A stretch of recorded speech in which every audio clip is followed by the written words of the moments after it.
Seigneur, ta parole est grande, elle demeure à jamais. Ta parole est infaillible, rien ne peut la Le Père m'attire vers le Fils, et mon rôle c'est d'accepter le Christ. Comment concilier les deux, l'élection et le libre arbitre? Celui qui croit à l'élection éternelle doit croire à la garantie éternelle. Et celui qui ne croit pas à la première, il est sûr qu'il n'aura absolument pas la Y a-t-il deuxième. des similitudes et des différences entre la manne et le Christ?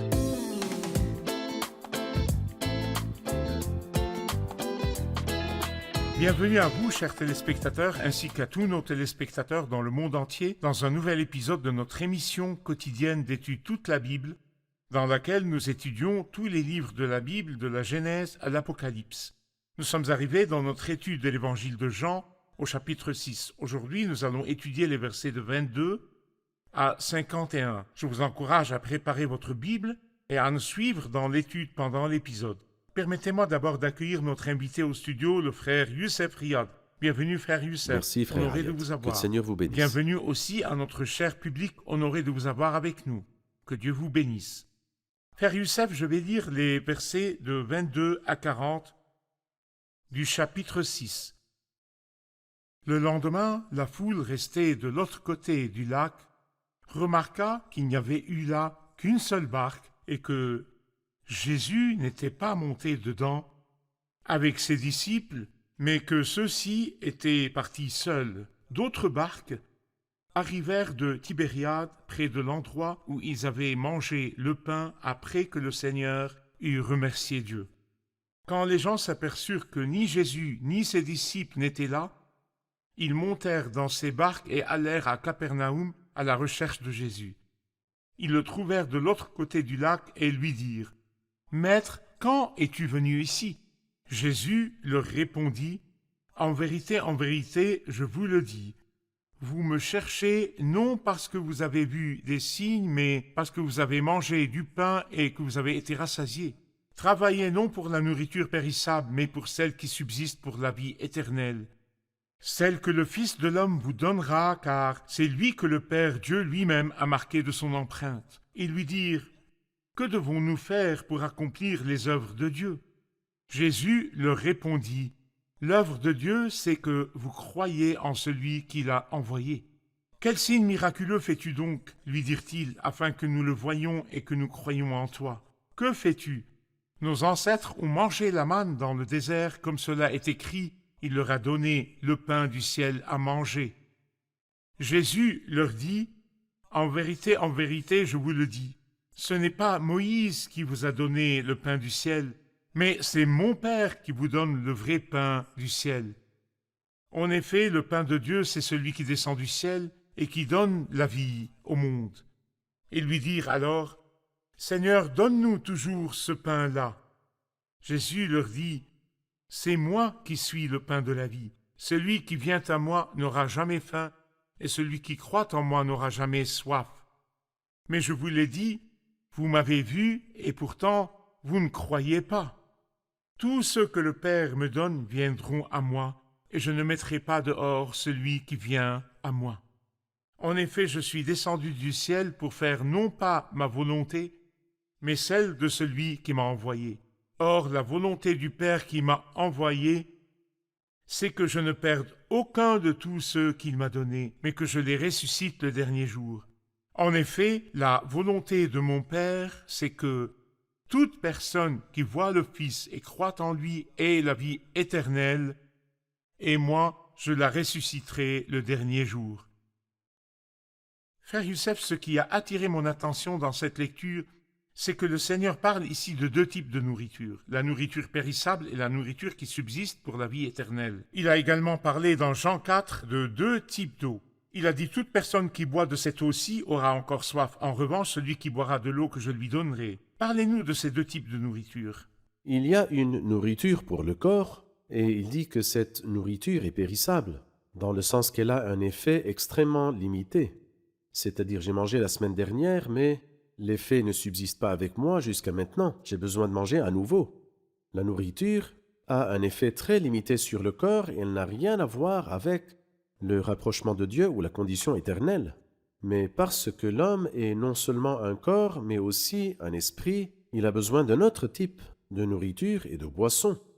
Il a donc parlé dans Jean 4, comme vous l'avez indiqué, à propos d'une autre eau qui n'est pas du puits de Jacob, mais une autre que donne le Christ lui-même. Là aussi, il parle d'une autre nourriture, d'un autre pain, que non seulement le Christ donne, mais il est lui-même ce pain du ciel. Donc quand il s'est incarné et quand il est mort sur la croix, il est devenu de ce fait le pain spirituel, le pain de la vie, le pain qui donne la vie aux hommes mortels. Si je veux ouvrir un peu les parenthèses et dire que la nourriture périssable est tout ce qui est dans le monde, tous les désirs de l'homme, tous les biens dont l'homme voudrait se rassasier.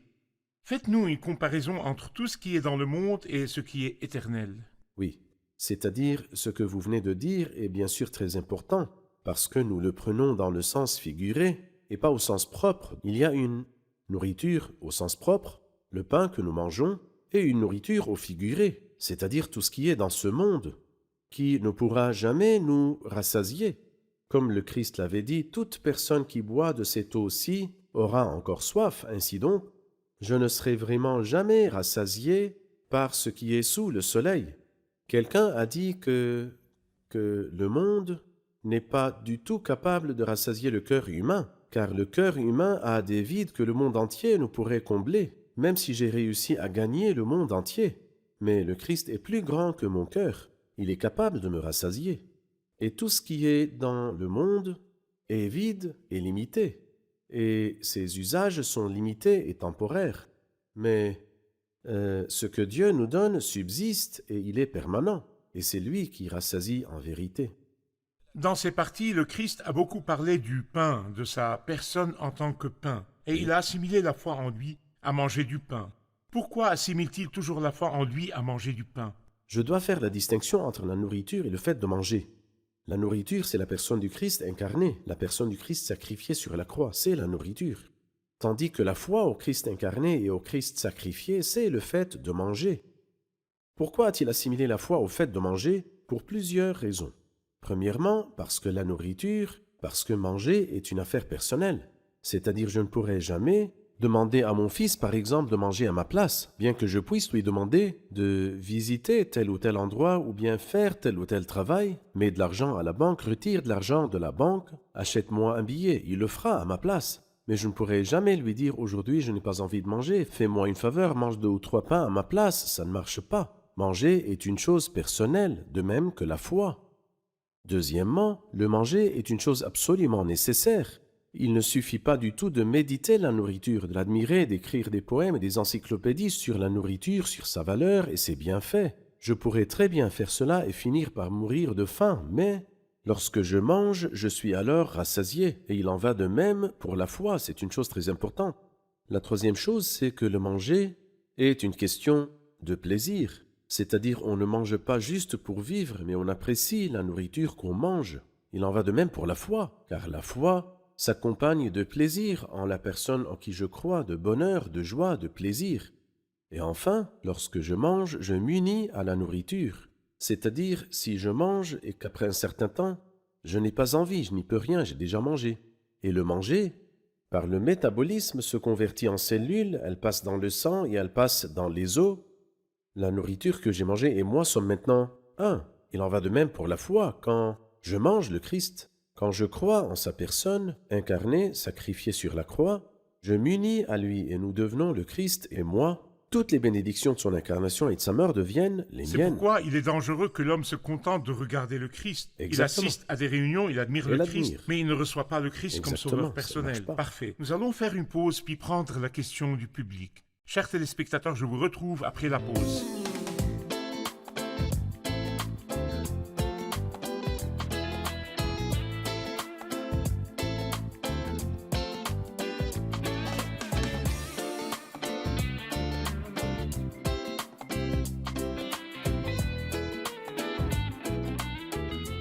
Nous revoici, chers téléspectateurs, pour prendre la question du public. Ça va? Prêt pour les questions? Qui a une question? Il y a une question très importante qui intrigue beaucoup de gens. Allez-y. Au verset 36, il dit « Mais je vous l'ai dit ». Vous m'avez vu et pourtant vous ne croyez pas. Tous ceux que le Père me donne viendront à moi, et je ne mettrai pas dehors celui qui vient à moi. Cela ne donne-t-il pas le principe de l'élection? Et comment saurais-je si je suis élu ou non? Parce que c'est le don du Père au Fils. Comment saurais-je que je suis le don du Père au Fils? Comment déchiffrer la question de l'élection divine? Le Père m'attire vers le Fils, et mon rôle, c'est d'aller vers le Christ, d'accepter le Christ. Comment concilier les deux, l'élection et le libre arbitre? Eh bien, en fait, nous ne sommes pas tenus de concilier. Et il est très difficile de concilier deux lignes parallèles. Mais pour Dieu, ça ne pose aucun problème. Les deux lignes qui sont parallèles se rencontrent à l'infini. Et ce n'est pas moi qui ai l'infini, mais c'est Dieu qui est l'infini. Cependant, ces deux lignes sont très claires dans la Bible sainte. Donnez-nous un exemple. Donc, la question de la grâce qui est absolue, quand il dit « tout cela vient de Dieu, qui nous a réconciliés avec lui par Jésus-Christ », tout vient de Dieu, cela veut dire quoi? Ça veut dire tout vient de Dieu. Est-ce que j'ai une responsabilité? Oui, bien sûr, j'ai une responsabilité, et ce verset-là le confirme aussi, car il dit, dans la première partie de ce verset, « Tous ceux que le Père me donne viendront à moi ». C'est ce que Dieu fait en moi. Mais il y a une partie que je suis tenu de faire, ou bien je ne suis tenu de rien faire. Je ne mettrai pas C'est-à-dire, dehors. celui qui vient à moi, je ne le mettrai pas dehors. Alors Dieu est à l'œuvre, c'est Dieu qui commence le travail. Mais je suis tenu de répondre à l'œuvre de Dieu, ou bien de dormir jusqu'à ce que Dieu fasse le travail de A à Z, et je ne suis tenu de rien faire. J'assimile cela, frère Ayad, à Luc chapitre 15. Deux paraboles dans Luc chapitre 15 nous montrent: le berger a cherché la brebis, la femme a cherché la pièce d'argent perdue, un travail où il n'y avait aucun rôle ni pour la brebis ni pour la pièce d'argent, bien sûr. Mais dans la troisième parabole de ce chapitre, le fils prodigue se mit à réfléchir, et le fils se dit en lui-même, puis il se leva et alla vers son père pour nous compléter l'image. Le travail est l'œuvre de Dieu, mais bien sûr 100%. Mais suis-je tenu de répondre à l'œuvre de Dieu ou bien de ne pas répondre? Si je ne réagis pas avec l'œuvre de Dieu, je ne jouirai pas de la grande bénédiction. Et en plus de cela, moi je vois dans les deux parties du verset 37 deux vérités extrêmement importantes qui marchent ensemble ou qui tombent ensemble. La première vérité est l'élection éternelle et la deuxième est la garantie éternelle. Celui qui croit à l'élection éternelle doit croire à la garantie éternelle. Et celui qui ne croit pas à la première, il est sûr qu'il n'aura absolument pas la deuxième. Écoutez la garantie éternelle. Celui qui vient à moi, je ne le mettrai pas dehors, garantie éternelle. Et l'élection éternelle, tous ceux que le Père me donne viendront à moi. Est-ce parce que l'élection éternelle attribue l'action à Dieu lui-même? Oui. C'est Dieu qui a élu. Oui, Et la garantie éternelle, j'attribue aussi la garantie à Dieu lui-même. exactement.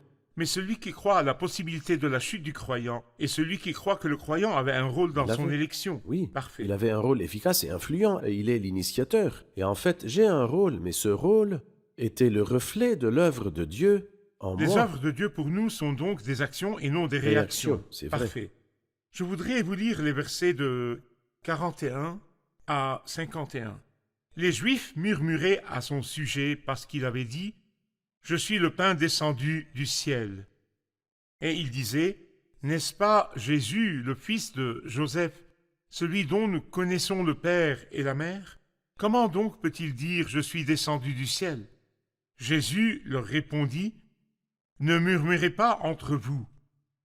Personne ne peut venir à moi à moins que le Père qui m'a envoyé ne l'attire, et moi je le ressusciterai le dernier jour. Il est écrit dans les prophètes, ils seront tous enseignés de Dieu. Ainsi donc toute personne qui a entendu le Père et s'est laissé instruire vient à moi. C'est que personne n'a vu le Père sauf celui qui vient de Dieu, lui, il a vu le Père. En vérité, je vous le dis, celui qui croit en moi a la vie éternelle. Je suis le pain de la vie. Vos ancêtres ont mangé la manne dans le désert et ils sont morts. Voici comment est le pain qui descend du ciel. Celui qui en mange ne mourra pas. Je suis le pain vivant descendu du ciel. Si quelqu'un mange de ce pain, il vivra éternellement. Et le pain que je donnerai, c'est mon corps que je donnerai pour la vie du monde. Cette lecture comporte deux parties. La première est la réaction des Juifs face aux déclarations du Seigneur et comment ils ont murmuré contre lui. La deuxième partie, les déclarations que le Christ a dites de lui-même. Parlez-nous de ces deux parties.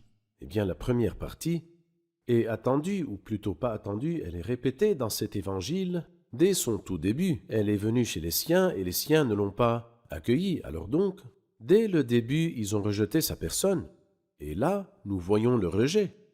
Et ils argumentent et ils justifient que cette parole est dure.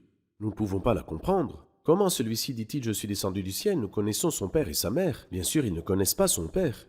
Parce qu'il disait « N'est-ce pas le fils de Joseph ?» La réponse est non. En fait, Joseph n'a absolument rien à voir avec la naissance du Christ. Il est uniquement le père légitime. Mais le Christ est né de la Vierge Marie. Quant à la réaction du Christ, nous lisons qu'il dit de lui-même des choses absolument merveilleuses. Prenons par exemple lorsqu'il dit ces paroles « Je suis descendu du ciel ». Et ces paroles-là, il les répète 7 fois dans ce chapitre « Je suis descendu du ciel ». Dans cette expression « Je suis descendu du ciel », je vois beaucoup de choses. Je vois qu'il est le suprême, le céleste. Et je vois également qu'il est Dieu, car il dit « Je suis descendu de mon plein gré et de mon propre choix, et non pas « On m'a fait descendre ». Et en plus, je vois qu'il est venu humblement, car il est, en plus de cela, il est l'Éternel, c'est-à-dire sa naissance à Bethléem n'était pas son commencement, mais son origine remonte loin dans le passé, à l'éternité, car il est le suprême, il est le céleste, il est l'Éternel, il est Dieu, il est l'humble. Ce sont toutes des révélations qu'il a dites dans une phrase qui est répétée 7 fois. En effet, je suis descendu du ciel. Frère Youssef, je voudrais revenir aux versets 46 et 47. C'est que personne n'a vu le Père sauf celui qui vient de Dieu. Lui, il a vu le Père. En vérité, je vous le dis, celui qui croit en moi a la vie éternelle. Pourriez-vous déchiffrer le verset 46, c'est que personne n'a vu le Père sauf celui qui vient de Dieu? Une hypostase dans la divinité. Le Fils est une hypostase dans la divinité, car il vient de Dieu. Lui, il a vu le Père. Quelqu'un a vu le Père? Non. Dans le chapitre précédent, il dit « Vous n'avez jamais entendu sa voix, vous n'avez pas vu son visage, et sa parole n'habite pas en vous. Ni eux, ni aucune autre personne n'a vu le Père. » Qui donc a vu le Père? Personne n'a jamais vu le Père? Non. L'hypostase divine qui n'est autre que le Fils, celui-là, a vu le Père. Donc, celui qui a vu le Père ici est le Fils. Il ne parle absolument pas des hommes. Personne n'a vu le Père. Mais je voudrais un commentaire de vous sur celui qui croit en moi a la vie éternelle. C'est moi qui suis le pain de la vie. Eh bien, la foi dans ce chapitre-là est répétée 9 fois. Et là, nous trouvons l'une des 7 fois dans l'évangile de Jean où il associe la foi à la vie éternelle. Il y a 7 versets qui confirment que la vie éternelle, nous l'obtenons par la foi et par la foi seule. Et voici l'un des versets clairs, celui qui croit en vérité, en vérité. Et c'est l'une des 25 fois où la parole en vérité apparaît dans l'évangile de Jean. Et dans ce chapitre-là, 4 fois, en vérité, je vous le dis. Celui qui croit en moi a la vie éternelle dès maintenant.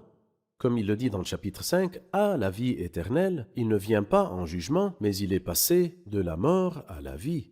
Nous obtenons la vie éternelle par une foi véritable qui vient du cœur en la personne du Christ et en son œuvre sur la croix. Il y a encore une phrase. Il nous faut avoir une définition de la vie éternelle pour la rappeler à nos chers téléspectateurs. Eh bien, la vie éternelle est la vie même de Dieu. Certains pensent, à tort, que la vie éternelle est une plus grande quantité. Mais en réalité, ce n'est pas une plus grande quantité, mais une qualité différente. Donc ce n'est pas une vie qui signifie l'immortalité. La vie éternelle n'est pas l'immortalité. L'immortalité est pour les méchants et ils ne verront pas la vie, mais ils seront immortels au siècle des siècles. Mais la vie éternelle est la vie même de Dieu, le Dieu qui est éternel, que les croyants ont reçu par suite de la venue du Christ, par suite de sa mort sur la croix, son ascension et la venue du Saint-Esprit. C'est pourquoi l'apôtre Jean dit cette vie éternelle qui était auprès du Père et qui s'est manifestée. La venue du Christ est la révélation de la vie éternelle. Nous allons faire une pause puis prendre la question du public. Chers téléspectateurs, je vous retrouve après la pause.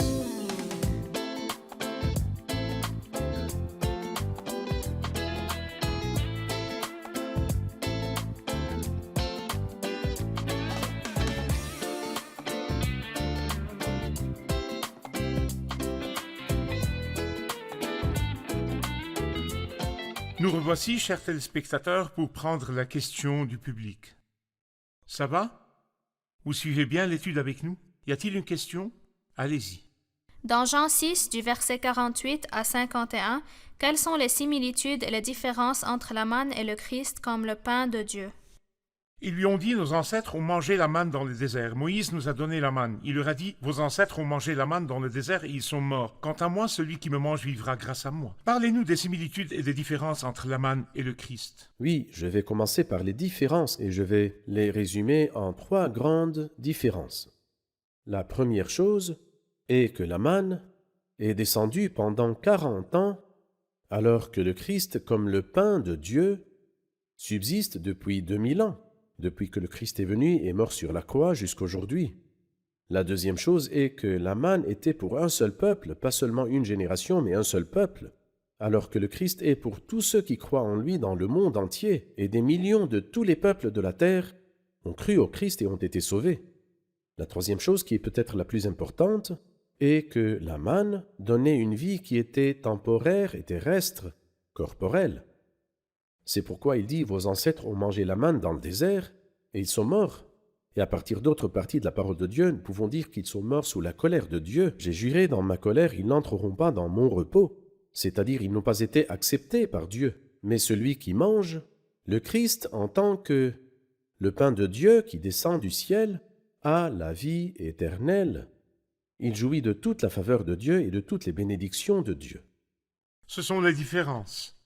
Les similitudes, si nous allons au livre de l'Exode chapitre 16, nous trouvons qu'il parle de la manne. Par exemple, il nous dit qu'elle était blanche, et c'est une image du Christ qui est parfaitement pur et saint. Le Christ qui est appelé 11 fois dans le Nouveau Testament le juste. Il est dit de lui dans le procès même 7 fois qu'il n'a pas commis de péché et qu'il n'y a aucune culpabilité en lui. Le Christ est donc le juste, qui a pu dire « Qui de vous me convaincra de péché ?» Elle était douce.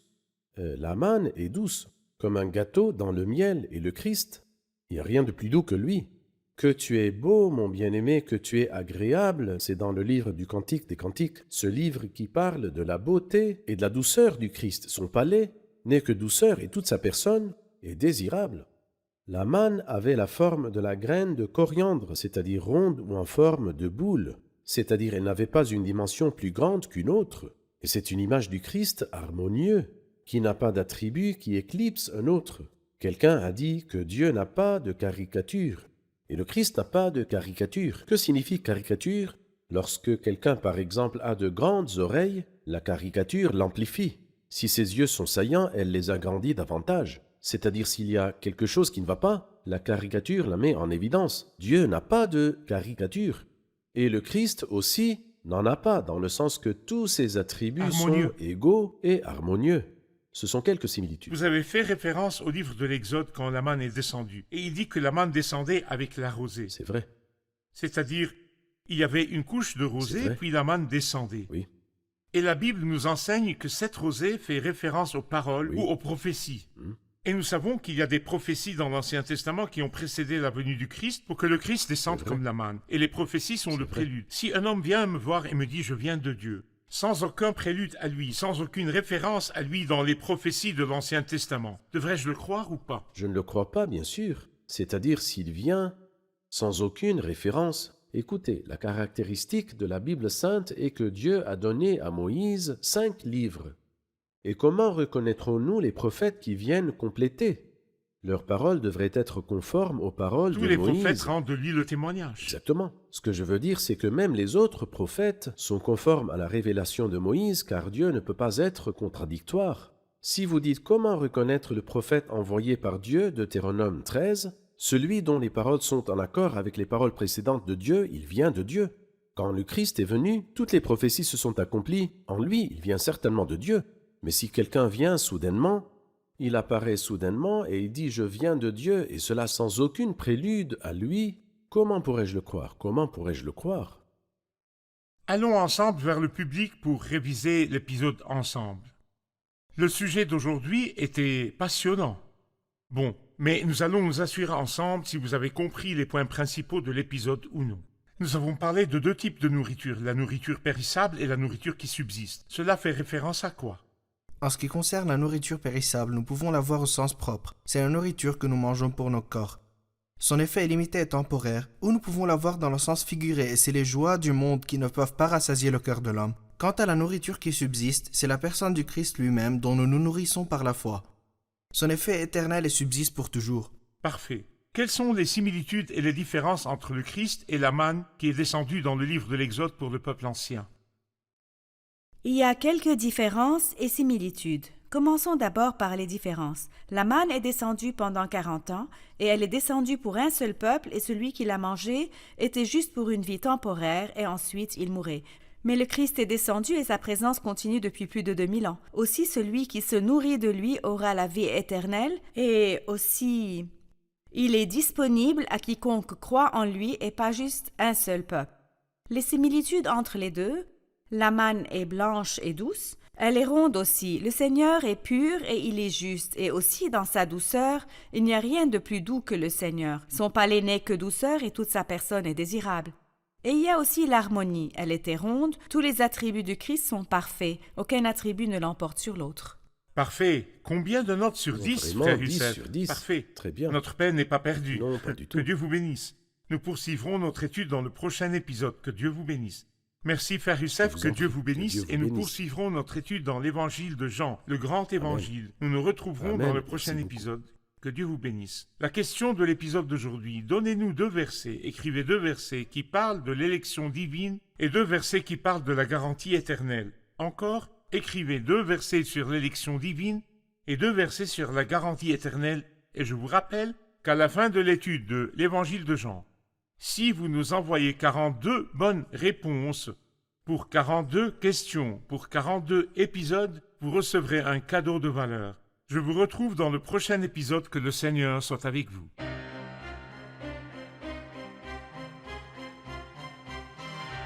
Celui qui mange mon corps et qui boit mon sang a la vie éternelle.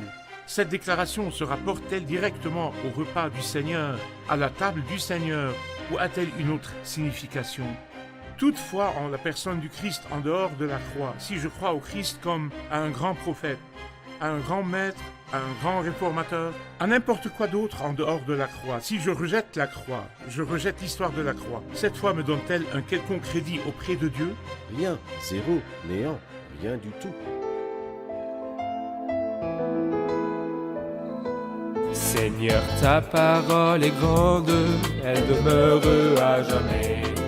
Ta parole est infaillible, rien ne peut la supprimer.